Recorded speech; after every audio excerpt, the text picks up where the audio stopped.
ವೀಕ್ಷಕರೇ, ನಮಸ್ಕಾರ. ನಮ್ಮ ಚಾನಲ್ಗೆ ನಿಮಗೆ ಸ್ವಾಗತ. ನಾನೀಗ ಜೀರಿಗೆ, ಮೆಣಸು ಮತ್ತು ಟೊಮೆಟೊ, ಸ್ವಲ್ಪ ಹುಣಸೆಹಣ್ಣು ಇದನ್ನ ಹಾಕಿ ರಸ ಮಾಡೋದು ಹೇಗೆ ಅಂತ ತಿಳಿಸ್ಕೊಡ್ತೀನಿ. ನಾನ್ ವೆಜ್ ಮಾಡಿದಾಗ ಇದನ್ನು ರಸ ಮಾಡಿಕೊಂಡು ಕುಡಿದ್ರೆ ತುಂಬ ಒಳ್ಳೆಯದು, ಡೈಜೆಷನ್ ಆಗುತ್ತೆ. ಮಕ್ಳಿಗೂ ಈ ರಸ ಕುಡಿಸ್ಬೋದು. ಕೋಲ್ಡ್ ಆದಾಗಲೂ ಈ ರಸನ ಮಾಡಿಕೊಂಡು ಮನೇಲಿ ನಾವು ಕುಡಿದ್ರೆ ತುಂಬ ಒಳ್ಳೆಯದು. ಬೇಗ ಇದಾಗುತ್ತೆ, ಕೋಲ್ಡ್ ಕಡಿಮೆ ಆಗುತ್ತೆ. ಮತ್ತು ಕಫ ಕಟ್ಕೊಂಡಾಗಲೂ ಇದನ್ನು ನಾವು ಮಾಡ್ಕೊಂಡು ಕುಡಿಬೋದು, ತುಂಬ ಒಳ್ಳೇದು. ಇವಾಗ ಕೊರೋನಾ ಅದು ಇದು ಅಂತ ಇದ್ದಾರಲ್ಲ, ಅದಕ್ಕಂತ ಈ ಥರ ರಸ ಮಾಡ್ಕೊಂಡು ನಾವು ಮೆಣಸು, ಜೀರಿಗೆ ಮತ್ತು ಹುಣಸೆಹಣ್ಣು, ಕೊತ್ತಂಬರಿ ಸೊಪ್ಪು ಇದನ್ನೆಲ್ಲ ಹಾಕಿ ನಾವು ಮಾಡೋದ್ರಿಂದ ಎಲ್ಲದಕ್ಕೂ ಒಳ್ಳೇದಾಗುತ್ತೆ. ನಾನು ಒಂದ್ಸರಿ ಅದನ್ನ ಹೇಗೆ ಮಾಡೋದು ಅಂತ ನಿಮ್ಗೆ ತಿಳಿಸ್ಕೊಡ್ತೀನಿ. ಈಸಿಯಾಗಿ ಮಾಡ್ಕೊಬೋದು. ಮಕ್ಳಿಗೂ ತುಂಬ ಇಷ್ಟ ಆಗುತ್ತೆ, ಎಲ್ರಿಗೂ ಇಷ್ಟ ಆಗುತ್ತೆ. ನಾನ್ ವೆಜ್ ಮಾಡಿದಾಗಂತೂ ಇದು ತುಂಬಾ ಚೆನ್ನಾಗಿರುತ್ತೆ. ಡೈಜೆಷನ್ ಆಗಲ್ಲ, ಕೆಲವರು ನಾನ್ ವೆಜ್ ತಿಂದಾಗ ತುಂಬ ಪ್ರಾಬ್ಲಮ್ ಆಗುತ್ತೆ, ಮಾತ್ರೆಗಳು ತಿಂತಾರೆ. ಅದ್ರ ಬದಲು ಈ ಥರ ರಸ ಮಾಡಿಕೊಂಡು ಊಟ ಆದಮೇಲೆ ಒಂದೊಂದು ಕಪ್ ಕುಡಿದ್ರೆ ಇದು ತುಂಬ ಒಳ್ಳೆಯದು. ನಾನು ಅದನ್ನ ಹೇಗೆ ಈಸಿಯಾಗಿ ಮಾಡೋದು ಅಂತ ನಿಮ್ಗೆ ಹೇಳ್ಕೊಡ್ತೀನಿ. ನಾನೀಗ 4 ಟೊಮೆಟೊ, ಸ್ವಲ್ಪ ಕರಿಬೇವು ಸೊಪ್ಪು, ಒಂದು 5-6 ಒಂದು ಮೆಣಸಿನ್ಕಾಯಿ, ಒಂದು 8 ಮೆಣಸಿನ್ಕಾಯಿ ಅದನ್ನು 2 ಮಾಡ್ಕೊಂಡು ಇಟ್ಕೊಂಡಿದ್ದೀನಿ. ಒಂದು ಸ್ವಲ್ಪ ಹುಣಸೆಹಣ್ಣು, ಸ್ವಲ್ಪ ಕೊತ್ತಂಬರಿ ಸೊಪ್ಪು, 1 ಟೇಬಲ್ ಸ್ಪೂನಷ್ಟು ಮೆಣಸು, 1.5 ಟೇಬಲ್ ಸ್ಪೂನಷ್ಟು ಜೀರಿಗೆ ತಗೊಂಡಿದ್ದೀನಿ. ಮತ್ತು ಇದನ್ನು ಹೇಗೆ ಮಾಡೋದಂದರೆ, ನಾವು ಈಗ ಇದನ್ನು ಬೇಗ ಮಾಡ್ಕೋಬೇಕಂದ್ರೆ ನಾವು ಇದನ್ನು ಕುಕ್ಕರಲ್ಲಿ ಇಟ್ಟು ಒಂದು 2 ವಿಸಿಲ್ ಕೂಗಿಸ್ಕೊಳ್ಳೋಣ. ನಾನೀಗ ಅದನ್ನು ವಿಸಿಲ್ ಕೂಗಿಸ್ಕೊಂಡು ಇಟ್ಕೊಂಡಿರೋದನ್ನ ತೋರಿಸ್ತಾ ಇದ್ದೀನಿ ನಿಮಗೆ. ನನ್ನ ಹತ್ರ ಇದೆ. ಈ ಜೀರಿಗೆ ಮೆಣಸನ್ನ ಸ್ವಲ್ಪ ನಾವು ಹುರ್ಕೊಬೇಕು. ಹುರಿಬೇಕಂದ್ರೆ ತುಂಬ ಹುರಿಬಾರ್ದು. ಅದನ್ನು ಸ್ವಲ್ಪ ಬಿಸಿ ಮಾಡ್ಕೊಂಡ್ರೆ ಸಾಕಾದ್ರೆ, ಯಾಕಂದ್ರೆ ಅದು ಫ್ಲೇವರ್ ಬರಬೇಕು, ಮತ್ತೆ ಅದು ಮಿಕ್ಸಿಗೆ ಹಾಕುವಾಗ ಪುಡಿ ಆಗೋದಕ್ಕೋಸ್ಕರ ಅದನ್ನ ಸ್ವಲ್ಪ ಇದು ಮಾಡ್ಕೊಬೇಕು. ಆಮೇಲೆ ತೋರಿಸ್ಕೊಡ್ತೀನಿ ಅದನ್ನ ಯಾವ ಥರ ಮಾಡ್ಕೊಳ್ಳೋದಂತ. ನಾನು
ಮಿಕ್ಸಿಯಲ್ಲಿ ಆಗೋಗುತ್ತೆ. ಈ ಥರ ಚೆನ್ನಾಗಿ ಕುಟ್ಕೋಬೇಕು.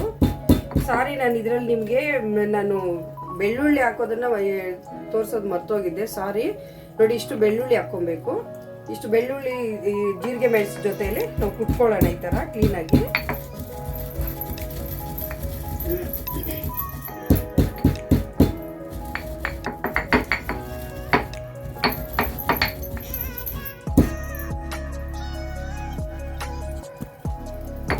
ನೋಡಿ, ಈ ಥರ ಪೌಡ್ರ್ ಆಗಿದೆ. ಈಗ ಇದಕ್ಕೆ ನಾವು ಬೆಳ್ಳುಳ್ಳಿ ಸೇರಿಸ್ಕೊಂಡು ಜಜ್ಕೊಳ್ಳೋಣ. ಹಾಗೆ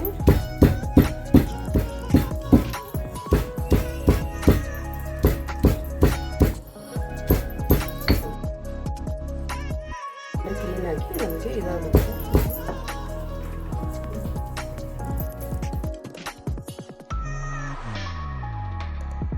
ನೋಡಿ ಈ ಥರ ನಾನು ಪೇಸ್ಟು ಆಗಿಲ್ಲ, ತುಂಬ ನುಣ್ಣಗೂ ಮಾಡಬಾರ್ದು, ತುಂಬ ದೊಡ್ಡದಾಗೂ ಇರಬಾರ್ದು. ನೋಡಿ ಈ ಥರ ಮಾಡಿಕೊಂಡು ನಾವು ಜಜ್ಕೊಬೇಕು ಕ್ಲೀನಾಗಿ. ಜಜ್ಕೊಂಡ್ರೆ ಅದ್ರ ಫ್ಲೇವರು ಬರುತ್ತೆ, ನಮಗೆ ವಿಟಮಿನ್ಸ್ ಏನೂ ಇದಾಗಲ್ಲ. ನಮ್ಗೆ ಮಿಕ್ಸಿಗೆ ಹಾಕಿದ್ರೆ ವಿಟಮಿನ್ಸ್ ಎಲ್ಲ ಹೊಟ್ಟೋಗುತ್ತೆ ಆ ಬಿಸಿಗೆ. ನಾವು ಈ ಥರ ಜಜ್ಕೊಂಡ್ರೆ ಚೆನ್ನಾಗಿರುತ್ತೆ, ಟೇಸ್ಟು ಬರುತ್ತೆ ನಮಗೆ. ಈಗ ನಾವು ಒಂದು ಪಾತ್ರೆಯಲ್ಲಿ ಎಣ್ಣೆ ಹಾಕ್ಕೊಂಡು ಒಗ್ಗರಣೆಗೆ ಹಾಕ್ಕೊಂಡು ಒಗ್ಗರಣೆ ಏನು ಮಾಡ್ಕೊಳ್ಳೋದು ಅಂತ ಹೇಳ್ಕೊಡ್ತೀನಿ. ಒಂದು 2-3 ಸ್ಪೂನು ಎಣ್ಣೆ ಹಾಕ್ಕೊಳ್ಳಿ. ಇದಕ್ಕೆ ಸಾಸಿವೆ ಜೀರಿಗೆ ಎಲ್ಲ ಏನು ಹಾಕ್ಬೇಕಾಗಿಲ್ಲ, ಬರೀ ಇದನ್ನ ನಾವು ಜಜ್ಕೊಂಡಿರೋದನ್ನೇ ಇದಕ್ಕೆ ಒಗ್ಗರಣೆಗೆ ಹಾಕೋಣ. ಇವಾಗ ಆಯಿಲ್ ಬಿಸಿ ಆಗಿದೆ. ಸ್ವಲ್ಪ ಕರಿಬೇವು ಸೊಪ್ಪು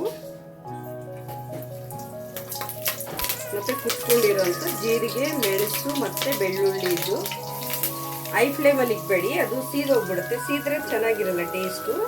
ಲೋ ಫ್ಲೇಮಲ್ಲಿ ಇಟ್ಕೊಂಡು ಅದನ್ನ ಸ್ವಲ್ಪ ಚೆನ್ನಾಗಿ ಫ್ರೈ ಮಾಡ್ಕೊಳ್ಳಿ. ಅದು ಗಮ್ಮಂತ ವಾಸನೆ ಬರ್ತಾ ಇರುತ್ತೆ. ಅದು ನೀವು ಮಾಡೋವಾಗಲೇ ಗೊತ್ತಾಗ್ಬಿಡುತ್ತೆ ಎಷ್ಟು ಚೆನ್ನಾಗಿದೆ ಅಂತೇಳಿ. ರಸ ಅಷ್ಟು ಚೆನ್ನಾಗಿರುತ್ತೆ. ಈ ಥರ ನಿಧಾನವಾಗಿ ಇಟ್ಕೊಂಡು ಈ ಥರ ಲೈಟಾಗಿ ಫ್ರೈ ಮಾಡ್ಕೊಳ್ಳಿ. ಫ್ರೈ ಮಾಡಿಕೊಂಡು ಮೆಣಸಿನ್ಕಾಯಿ ಮೊದಲೇ ಹಾಕಬೇಡಿ, ಅದು ಕಪ್ಪಗಾಗ್ಬಿಡುತ್ತೆ. ಕಪ್ಪಗಾದರೆ ಅದ್ರ ಟೇಸ್ಟ್ ಬೇರೆ ಬರುತ್ತೆ. ಅದಕ್ಕೆ ಇದು ಸ್ವಲ್ಪ ಫ್ರೈ ಆದಮೇಲೆ ಅದ್ರ ಜೊತೆಗೆ ಮೆಣಸಿನ್ಕಾಯಿ. ಮಕ್ಕಳು ಮೆಣಸಿನ್ಕಾಯಿ ಜಾಸ್ತಿ ತಿನ್ನಲ್ಲ ಅಂದರೆ ಇದರಲ್ಲಿ ಮೆಣಸು ಇರುತ್ತಲ್ವ, ಅದಕ್ಕೆ ನೀವು ಇದನ್ನು ಕಡಿಮೆ ಹಾಕ್ಕೊಬೋದು. ಒಣಮೆಣಸಿನ್ಕಾಯಿ ತಿನ್ನೋರಾದರೆ ಸ್ವಲ್ಪ ಒಂದು 5-6 ಹಾಕ್ಕೊಂಡ್ರೆ ಚೆನ್ನಾಗಿರುತ್ತೆ. ಈ ಥರ 2 ಪೀಸ್ ಮಾಡಿಕೊಂಡು ಸ್ವಲ್ಪ ಅದು ಹುರ್ಕೊಳ್ಳಿ. ಜಾಸ್ತಿ ಹುರಿಬೇಡಿ, ಒಂದು 2 ನಿಮಿಷ ಅಷ್ಟೇ ಸಾಕು. ಖಾರನೂ ಇರೋದಿಲ್ಲ, ಫ್ಲೇವರು ಬರುತ್ತೆ ನಿಮಗೆ. ಇದಕ್ಕೆ ನಾವು ಕ್ಯೂಚಿಟ್ಕೊಂಡಿರುವಂಥ ಟೊಮೆಟೊ ಮತ್ತು ಹುಣಸೆ ಹಣ್ಣಿನ ರಸ ಸೇರಿಸೋಣ ಇವಾಗ. ನೋಡಿ ಹಿಂಗಾದರೆ ಸಾಕು. ಕಲರೆಲ್ಲ ಗೊತ್ತಾಗುತ್ತೆ ನಿಮಗೆ, ಎಷ್ಟು ಚೆನ್ನಾಗಿರುತ್ತೆ ಗೊತ್ತಾ. ಇದು ಕುಡಿಯೋದಕ್ಕೆ ತುಂಬಾ ಟೇಸ್ಟಿಯಾಗಿರುತ್ತೆ.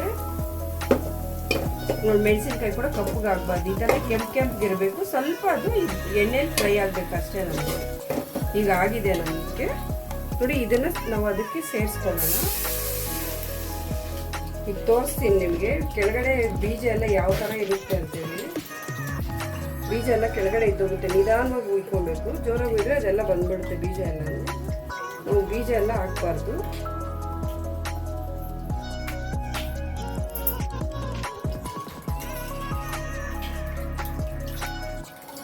ನೋಡಿ ಈ ಥರ ಬೀಜ ಎಲ್ಲ ಈ ಕೆಳಗಡೆನೇ ಇದ್ದೋಗುತ್ತೆ. ಈ ಬೀಜ ಎಲ್ಲ ನಮ್ಮ ಹೊಟ್ಟೆಗೆ ಹೋಗೋದು ಇಲ್ಲ, ಕಿಡ್ನಿ ಸ್ಟೋನು ಆಗೋದಿಲ್ಲ. ಅದಕ್ಕೋಸ್ಕರ ನಾನು ನಿಧಾನವಾಗಿ ಕ್ಯೂಚ್ಕೊಂಡ್ರೆ ನೋಡಿ ಈ ಥರ ಬೀಜ ಎಲ್ಲ ಬಂದ್ಬಿಡುತ್ತೆ ಕ್ಲೀನಾಗಿ. ನೋಡಿ ಈ ಥರ ಬೀಜ ಎಲ್ಲ ಇದ್ದೋಗುತ್ತೆ. ಒಂದು ಬೀಜನೂ ಅದರಲ್ಲಿ ಹೋಗಲ್ಲ ರಸದಲ್ಲಿ, ಅದಕ್ಕೆ ಕುಡಿಯೋಕ್ಕೆ ಚೆನ್ನಾಗೂ ಇರುತ್ತೆ ಅದು. ಇಷ್ಟೇ, ಇದನ್ನು ಬಿಸಾಕ್ಬಿಡೋಣ ನಾವು. ಇದಕ್ಕೆ ಬೇಕಾದರೆ ಇನ್ನೂ ಸ್ವಲ್ಪ ನೀರು ಸೇರಿಸ್ಕೊಂಡು ನೀವು ಇದಕ್ಕೆ ಹೈ ಫ್ಲೇಮಲ್ಲಿ ಇಟ್ಟು ಸ್ವಲ್ಪ ಹೊತ್ತು ಹೈ ಫ್ಲೇಮಲ್ಲಿ ಇಡಿ. ಸ್ವಲ್ಪ ಅರಿಶಿನ, ಸ್ವಲ್ಪ ಜಾಸ್ತಿ ಸೇರಿಸ್ಬೇಡಿ. ಅದಕ್ಕೆ ಉಪ್ಪು ಸೇರಿಸ್ಕೊಳ್ಳಿ, ಉಪ್ಪು ಮತ್ತು ಅರಿಶಿನ. ನಮ್ಗೆ ರುಚಿಗೆ ಎಷ್ಟು ಬೇಕೋ ಅಷ್ಟು. ನೀವು ಉಪ್ಪು ಜಾಸ್ತಿ ತಿನ್ನೋಗಿದ್ರೆ ನಿಮ್ಗೆ ಎಷ್ಟು ಬೇಕೋ ಅಷ್ಟು ಹಾಕ್ಕೊಳ್ಳಿ. ನಾನೊಂದು 3 ಸ್ಪೂನ್ ಹಾಕ್ತೀನಿ.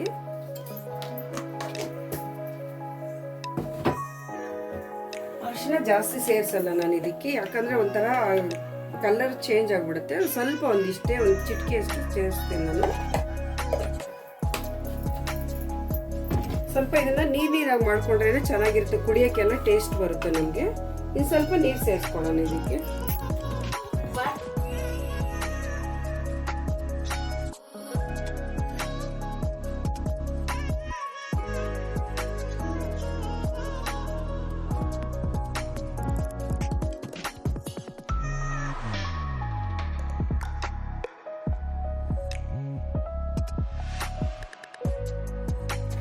ನೋಡಿ ವೀಕ್ಷಕರೇ, ಈ ತರ ಕುದಿ ಬರೋವಾಗ ನಾವು ಹೈ ಫ್ಲೇಮಲ್ಲಿ ಇಡಬಾರ್ದು, ಲೋ ಫ್ಲೇಮಲ್ಲಿ ಇಟ್ಬಿಟ್ಟು ಈ ತರ ಕುದಿ ಬರೋವಾಗ ಇದಕ್ಕೆ ಕೊತ್ತಂಬರಿ ಸೊಪ್ಪು ಸೇರಿಸ್ಬಿಟ್ಟು ನಾವು ಸ್ಟವ್ ಆಫ್ ಮಾಡ್ಕೊಳ್ಳೋಣ.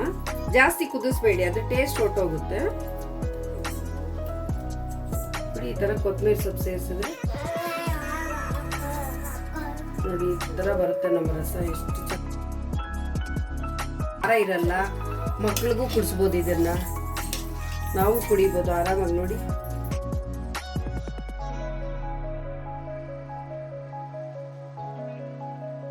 Stove off ಮಾಡ್ಬಿಡೋಣ.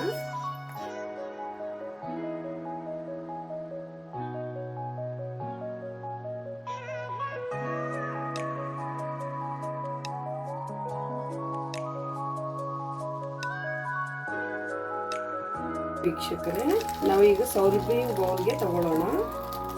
ಎಷ್ಟು ಚೆನ್ನಾಗಿದೆ ನೋಡಿ, ನೋಡೋದಕ್ಕೆ ಅಷ್ಟು ಚೆನ್ನಾಗಿರುತ್ತೆ.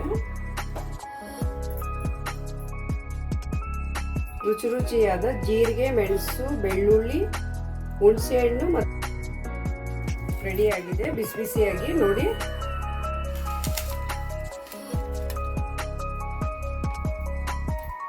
ಒಂದ್ಸಾರಿ ನೀವು ಮನೇಲಿ ಟ್ರೈ ಮಾಡಿ, ಕಮೆಂಟ್ ಮಾಡಿ, ನಮ್ಮ ಚಾನಲನ್ನು ಸಬ್ಸ್ಕ್ರೈಬ್ ಮಾಡ್ಕೊಳ್ಳಿ. ನೀವು ಮನೇಲಿ ಈ ಥರ ಮಾಡ್ಕೊಳ್ಳಿ, ಟೇಸ್ಟ್ ಮಾಡಿ. ನಿಮ್ಗೆ ಇಷ್ಟ ಆದರೆ ಲೈಕ್ ಮಾಡಿ, ಶೇರ್ ಮಾಡಿ.